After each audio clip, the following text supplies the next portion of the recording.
नमस्कार. आज आपण 29व्या श्लोकाचा अर्थ जाणून घेणार आहोत.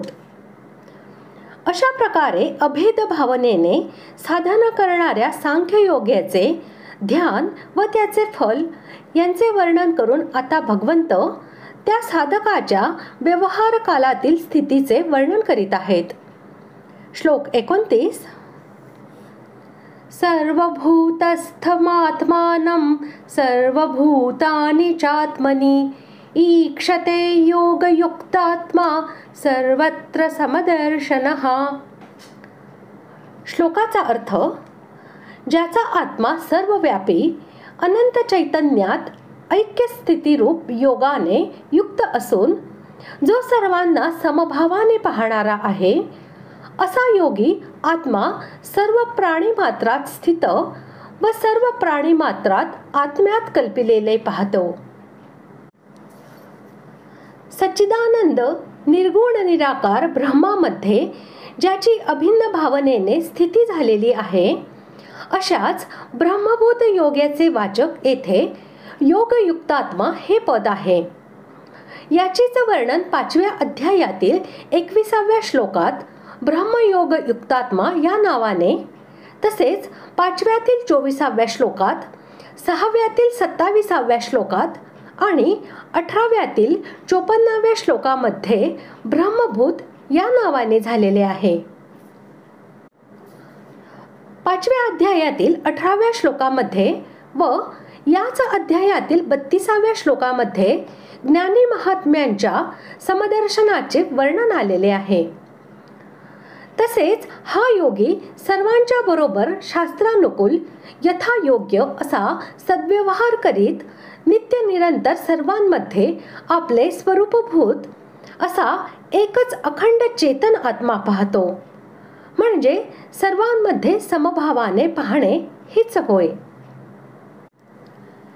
जसे मनुष्य साखरेपासून तयार केलेल्या अनेक प्रकारच्या पदार्थांचे नाव, रूप, आकृती इत्यादी भिन्न भिन्न असतानाही त्यात समान रूपाने एका साखरेला लोखंडाने तयार केलेल्या निरनिराळ्या शस्त्रांस्तात एका लोखंडाला, मातीपासून बनविलेल्या निरनिराळ्या भांड्यांमध्ये एका मातीला आणि सोन्यापासून बनविलेल्या आभूषणात एका सोन्यालाच पाहतो, तसेच ध्यानयोगी अनेक प्रकारच्या वस्तू, व्यक्ती इत्यादीत समान रूपाने एका आपल्या स्वरूपालाच पाहतो. एक अद्वितीय सच्चिदानंद घन परब्रह्म परमात्मा हाच सत्य तत्व होय. त्याच्याहून वेगळे या संपूर्ण जगात काहीही नाही.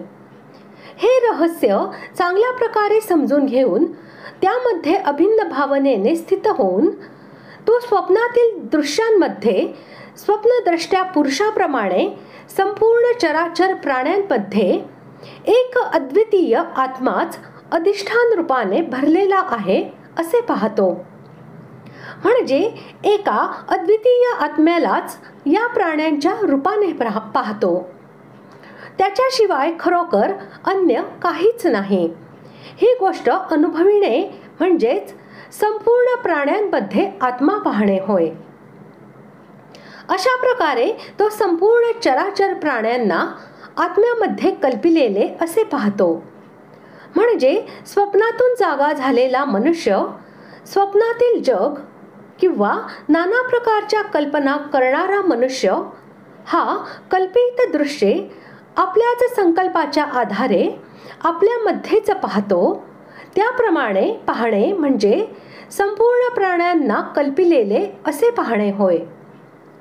हाच आशय स्पष्ट करण्यासाठी भगवंतांनी आत्मा या शब्दाबरोबर सर्वभूतस्थम विशेषण वापरून आत्म्याला प्राण्यांमध्ये स्थित पाहण्याची गोष्ट सांगितली आहे. सर्व प्राण्यांना आत्म्यामध्ये स्थित असलेले पाहण्याची गोष्ट न सांगता फक्त आत्म्यालाच पाहण्यासाठीच सांगितले आहे. या श्लोकाचे तात्पर्य, व्यवहारात तर प्राण्याशी वेगवेगळे वर्तन असते, परंतु वेगवेगळे वर्तन असूनही त्या समदर्शी योग्याच्या स्थितीत कोणताही फरक पडत नाही.